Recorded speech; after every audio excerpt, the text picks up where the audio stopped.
This is the time of year that really puts us in that spooky spirit. Like all of you watching, we love watching horror movies and content year-round, but October is something special, and Halloween is the most special in that month. The last couple years I've tried to pick something big to discuss, either for horror in general, or perhaps from one of horror's biggest authors. Lately though, I've been on a kick of looking up the opposite of what we do in this show. A reverse Uno card of a situation where instead of looking at the movie, which is based on the book, and their differences, I wanted to look at the books that were written as tie-ins to their movie counterparts. There are a metric ton of these, but as the trees change colors and all the spirit stores inhabit long-dead brick-and-mortar businesses, I wanted to look at the novelizations of the first 3 Halloween movies. Look out for voiceless shapes as we find out what happened to these adaptations.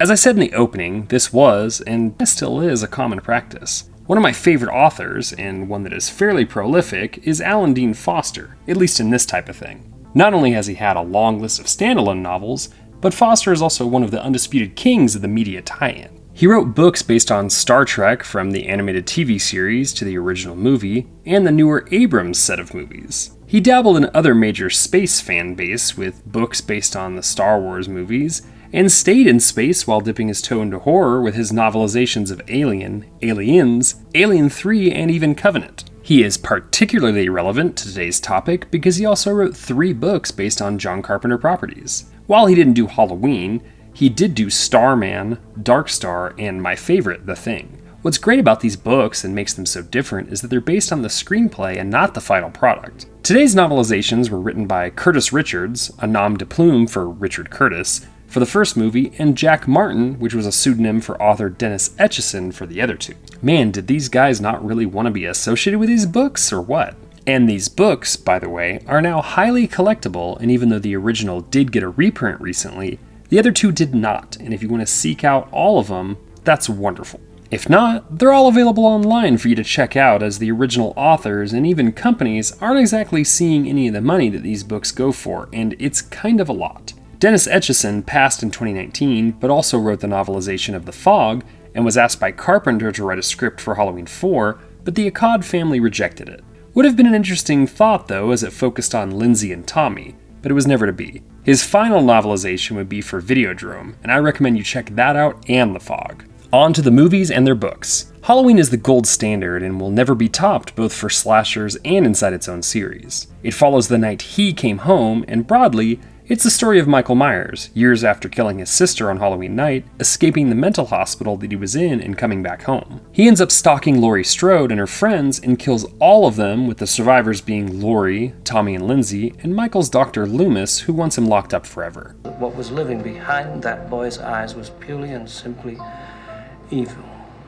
Linda, Annie, and Bob are all killed, and although Michael is shot out of a window by Loomis, he's nowhere to be found, and the boogeyman is still out on the prowl. What's the boogeyman? As a matter of fact, it was.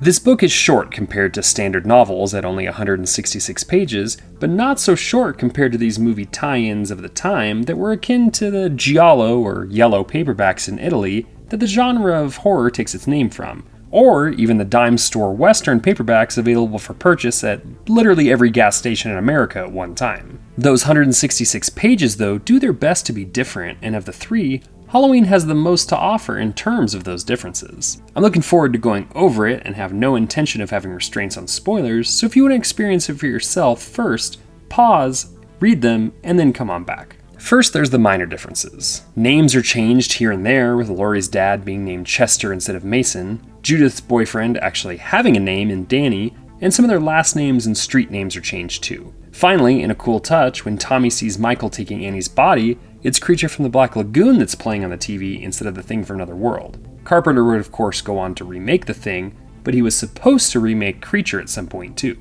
The same characters die in the book version, but it happens in a more graphic manner. Linda is strangled in the movie and Annie has her throat slashed, but both are gutted and the mangled bodies are far more messed up on the page. While those changes do add some spice to the book, if you've seen the movie a couple dozen times, the big change really reshapes the story. If it's better or worse comes down to how you feel about Myers being explained more. The book is 15 chapters, and while the last 11 chapters chronicle the main story of the movie, those first 4 go off the rails and make me wonder if Rob Zombie was a fan of the book growing up. Loomis is revealed to have a wife and child in the novel. This doesn't change Loomis as much, as he's still just as voracious in his belief about Michael on the page as he is on the screen. But wait! There's more! Those first 4 chapters give us insight into the why as well. The book starts all the way back at the origins of the Druid festival of Samhain and how it created a killer. This killer is somehow related to Michael, and the impulses are passed down. We get to interact with a 6-year-old Michael who speaks with his grandmother about voices in his head telling him to do things, and he hears these voices again when he's about to kill his sister. We do get him talking a few times, which is a very polarizing thing. After the murder, the judge puts him in a psychiatric hospital under the care of Loomis, just like in the movie, but we get a lot more of that experience too. Myers becomes kind of the boss of the hospital almost, and hurts people at will, but is smug and emotional about it. Neither patients nor workers want to mess with him, and Loomis even sets up a trap by having a Halloween party that doesn't exactly work. Later on, we even get the inner thoughts from the Shape, where he is somewhat titillated by the hunting of his victims. That is quite the different killer than we're used to. Personally, I dislike how Michael is treated here, even more than putting in the sister angle, but it's still a fun and different take. Halloween 2 takes place immediately after the first film, and it even shows the ending of that first movie. Michael escapes after being shot and heads towards the hospital where Laurie is taken. The town now knows what's going on, and all of the killed teens are discovered. Loomis has become more unhinged and vows to kill Michael rather than take him back in, and he gets poor Ben Tramer killed in the process. Michael kills his way through the hospital before having a showdown with both Laurie and Loomis, where he and his doctor end up getting blown up via a gas and lighter. It's time, Michael. Although the cover for this book is just straight up lights out compared to the other two, well, the changes aren't nearly as drastic, or in some cases infuriating as the first one. Small changes include a different opening with more from Mrs. Elrod and her husband, including her assuming it's the Myers boy coming back. Mr. Sandman is heard, or I guess read, extensively through the book rather than just at the end, and several of the kills differ in either how graphic they are or their description. For example, Bud is seen being killed through glass that isn't clear in the movie, but in the book it goes into detail about how he's strangled with a stethoscope. There are neat little touches, especially with this movie having a much higher body count than the first one. The other major changes are more frequent flashback from Laurie that include her parents, and almost everything that was cut from the final movie that ended up as either deleted scenes or the vaunted TV cut also appear in the book. The biggest addition, probably added as this book has even fewer pages than the 166 of the first one, is that the TV reporter has a much more substantial part. We follow her for a bit as she pursues her story,